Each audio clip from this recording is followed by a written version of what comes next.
It's a tribute song to late Apapa Ehioghiren, Osagiemwangbon the DMP. Emawani doje were o, Apapa me no Ehioghiren. Emawani doje were rano riakonse erano mawo moko. Emawani doje were o, Apapa me no Ehioghiren. Emawani doje were rano riakonse erano mawo moko. Papa o, akiene gimiete o, kiariave, mawenu de. Late pa Apapa Ehioghiren, e mowe na to ye were. Severa no mawe moko, te moraje ere. Iwebe no si kwenye kwa mese, tese ye ko si kwewe dopa. Bena la opala wenu guse, sugu ye ki baba iri.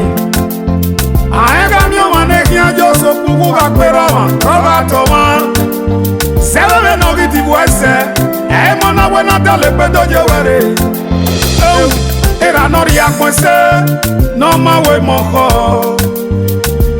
Era no riakonse, no masi emotikie. Iwera no riakonse, no masebo mo.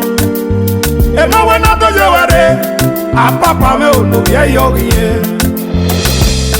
Mawe no gbera nu wena ya ti kwe mi o ki wole mae.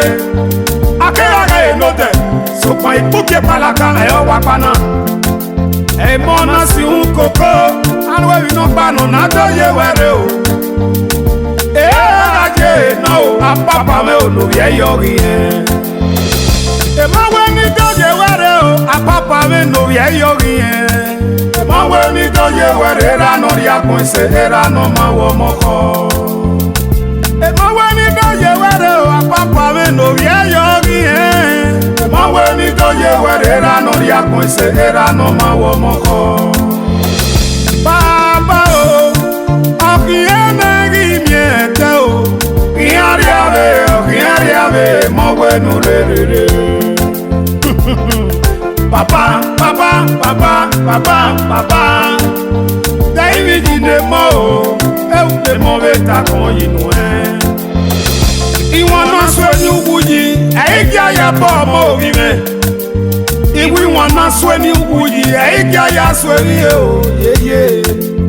Okana sweni ubuji, efebo mebo palo no mwesoto. Eru danona, aliju ubuji miepe o,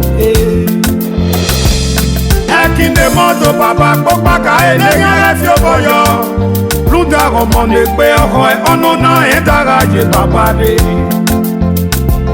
Let Apapa me no Ehioghiren. La mudiane moya vekende tomato reye. Luda eno pie mawu eta fija o. Eta fija. Mawe ni to je were o, Apapa me no Ehioghiren. Mawe ni to je were rano riakonse erano mawo moko. Mawe ni to je were o, Apapa me no Ehioghiren. Mawe ni to je were rano riakonse erano mawo moko. Papa o, akiene gimiete o, kiariave, mawe no re.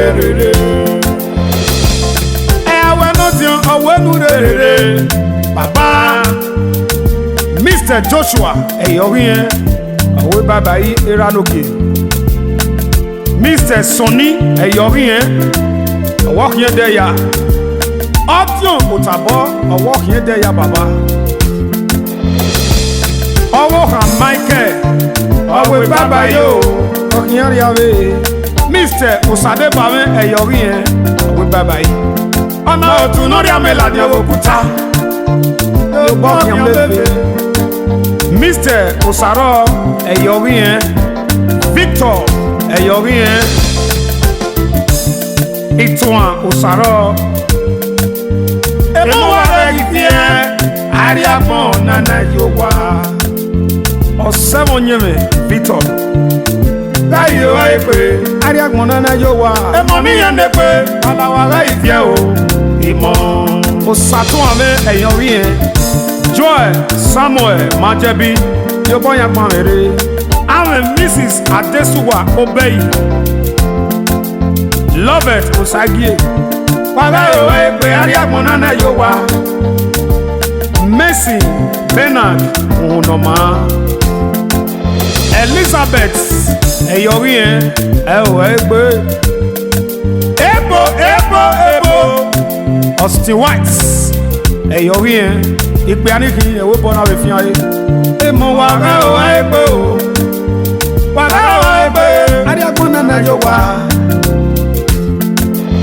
ọmọ náà ẹni pé àwọn ẹni tó yẹ wẹ̀rẹ̀ bàbá ọmọ mi kún àkànà destiny rẹ̀ nà mọ́ o the destiny rẹ̀ ló bù wá yọ̀wé náà tó yẹ wẹ̀rẹ̀ nùdá èké náà ẹni rẹ̀ ní ìlàrẹ̀ o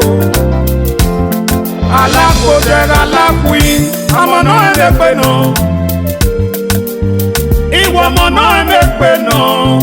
No uche papa no ye destiny apapa one ya nwagbe ewebo owe tati owe kenu ya pa kepo de wate owe mi we ma layin oriore imo ya fefefe we mi we yiri anu o ni to je were o apapa me no ye Ehioghiren imo ni ene pe mo we ni to je were ranu ya kun se ranu ma wo mo ko mo we ni to je were o apapa me no ye Ehioghiren mo we ni to je were ranu ya kun se ranu ma wo mo ko baba o okiene ri mi ete o kiari ave mo we nu re